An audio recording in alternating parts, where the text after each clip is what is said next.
Well, hello, welcome to Thought for the Day. How are you today? As some of you know, I do morning prayer every day, and through this time of lockdown, I've also been streaming that online. And the pattern I've been using for the last few weeks has been from an order of Celtic morning prayer. There's a book here which you can see. Comes from the Northumbria community who meet on the island of Holy Island, Lindisfarne, off the Northumbrian coast. And they've got in here. There's some series of readings, and the readings for June, which we're going through at the moment, I'll go through a wonderful story of 12 women who, for a year, met once a week just to chew over the words, Jesus' words of the Sermon on the Mount. And takes some Bible passages that take us to the Sermon on the Mount and elsewhere in the Bible, but also writes a little bit of an account of that year they spent together. And today, what they said today really struck me. So if you forgive me, I'm going to simply read what's written here.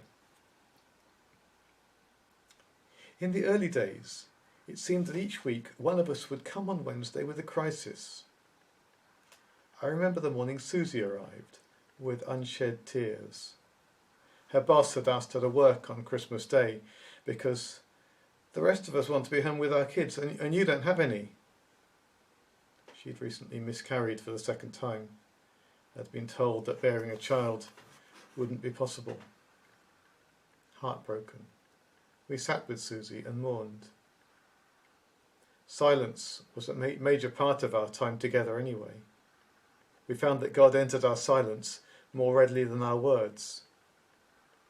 But on that morning, how we longed to rush in with words of comfort. Instead, God held us transfixed in silence. Wait, he seemed to say, allow me. After a long while, Susie's head came up. You'll never guess what I think I heard God say, she said. Am I not enough? Invite me in as a baby.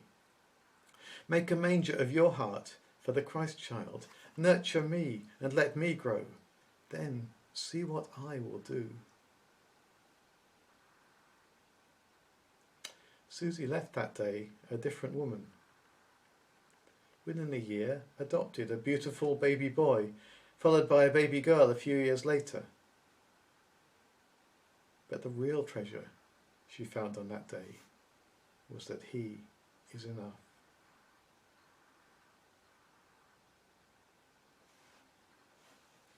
And there is a deep truth there, isn't there? That we scrabble after so many things. And I think sometimes God calls us back and says, aren't I enough?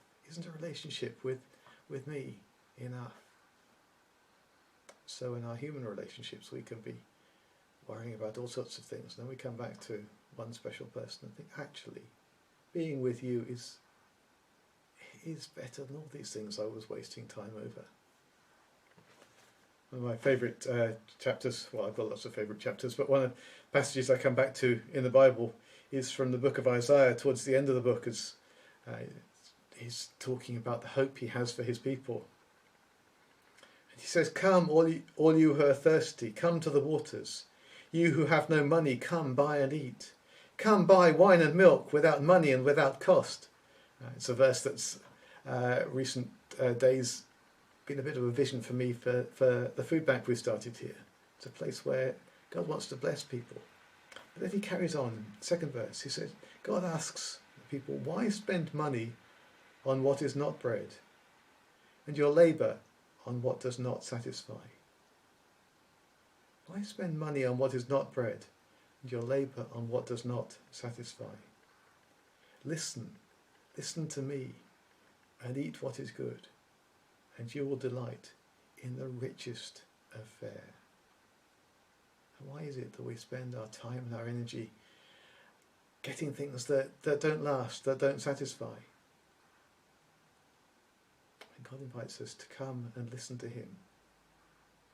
The God, the creator God of the universe, the covenant making, the God who promises, the God who invites people into a relationship. Says, come, listen to me, spend time with me. And you will delight in the richest affair. So may you have some time listening to God, listening to others, as Terry was reminding us last week, very strikingly. And also listening to God, discovering that richest affair that he has for those who truly, truly delight in him.